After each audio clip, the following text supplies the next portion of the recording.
Soat 10:53 va bugun yangi yil 12-vlog. Va yangi yilni biz mehmonda, ya'ni qarindoshlar bilan kutib olishga qaror qildik va hozir ketyapmiz. Endi nima desa bo'ladi, bugungi shukuh qanaqadir boshqacha, chunki yangi yil kuni yomg'ir yog'yapti, qor emas. Bu sal g'alati bo'lyapti. Shunisi bor.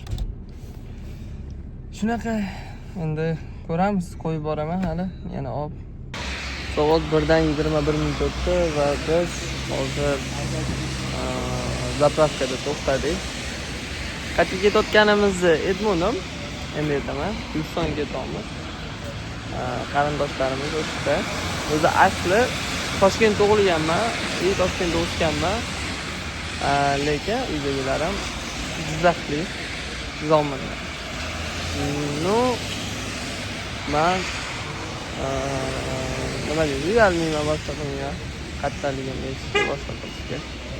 Shunaqa. Короче, hozir zapravkadamiz, yaqinlashib qolamiz. Uxlab oldim ozgina. Shunaqa. Tabiat ham ho'shida bo'ladi. Boshqacha. Yomg'ir yog'moqda. Qishda. Xullas, hozir o'sha ikkinchi joyga keldik. Ikkinchi qarindoshlarimizniki. Bu yoqda endi nishonlaymiz. Bu yoqda просто ko'rib o'tib ketdik mehmonlar, qarindoshlarni to'ysi. Xullas, nima demoqchiman, hozir bir 5 yil bo'ldi. 5 yildan beri kelmagan ekanman. Yoshligim polni o'tib o'tgan. 5 yildan ko'p bo'lgan, 100%. Men aniq hisoblamadim, uni 5 yildan ko'p bo'lgani aniqlik. Yoshligim o'tgan joylarda bashta yuribman-da. Kanikul bo'lardi, maktabdan shu yerda qolardim. Shu kanikul paytida shu yerga kelardik. 1 oylik, 2 oy masjidda dam olib. Endi dam olish ham qanaqa bo'lardi? Endi sho'x bo'lardi, to'polon qilib yugurib yurardim. Hozir ko'rishinglar mumkin, men maktabda orqamda. Mametlarda biz futbolda o'ynab, boshqa qilib. Ana bu hali ham esimda bor, kirish uchi, shunaqasi berilayotganda naryoqda orqa tarafda bitta qarindoshimizga borib ko'rganmiz-da, birlashib hamma o'tirib. Obed vaqti o'tda uxlatardi, majburlab uxlatishardi. Qizig'i bo'lardi, lekin borib ancha sog'inimman yoshlikni. Shunaqa. Hozir biroz sayr qilaman dedim. Uydagilarga shuni ochib ketdim. Ozgina sayr qilib, sekin kiraman deb xotirlab. Shunaqa. Hozir soat 12:48. Ertangi kunga o'tib ketgan bo'lsa ham bu videoni по-любому kechagi kunga qo'yaman, vlog 13 ga. Xullas, nima demoqchiman? Bugungi kun juda ham zo'r o'tdi, kayfiyat hozir maksimal darajada. Sababi bilasizlar, oila davrasida yangi yil nishonlash juda ham maroqli narsa.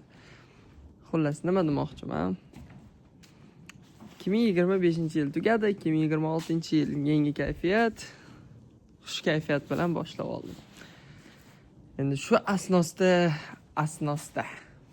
To'g'ri aytdimmi yo'qmi? Asnosdami? Xullas-da, shundaylar, короче. Shu ketishda davom etaman. Yaxshi kayfiyat bilan 2026-yil oxirida men 100% ga rivojlangan inson bo'lib 2026-yil 31-dekabr kuni ham mana shunaqa vlog qilaman va bomba bo'ladi. Xullas, ko'p narsalarga erishgan bo'laman. Harakatdan to'xtamaslik kerak. Har yili maqsad qo'yamiz, har yili erisha olmagan narsalarimiz bo'ladi, lekin erishganlarimizga qarasak, erisha olmaganlarimiz ko'zimizga ko'rinmaydi-da. Shunisi yaxshi bo'ladi, chunki siz faqat erisha olmaganingizga negativga qaraversangiz, kayfiyatingiz tushadi va umuman hech nima qilmayman deb yuraverasiz-da. Kerak emas unaqa qilish. Yangi yilmi? Yangi yil. Yangi yilni yangicha kayfiyatda kutib olish kerak. Bu sizga yana 1 yil imkon berilyapti. O'sha qilolmagan maqsadlaringizni ham qilib, qo'shimcha yana maqsadlaringizni qilishga imkon. Sizdagi to'g'ri qarayotgan bo'lishi mumkin deyishingiz mumkin, lekin aslida rivojlanayotganingizni ko'rishingiz kerak. Agar 1 yil davomida umuman o'zingiz ustingizda ishlamagan bo'lsangiz, bu sizni maksimal darajadagi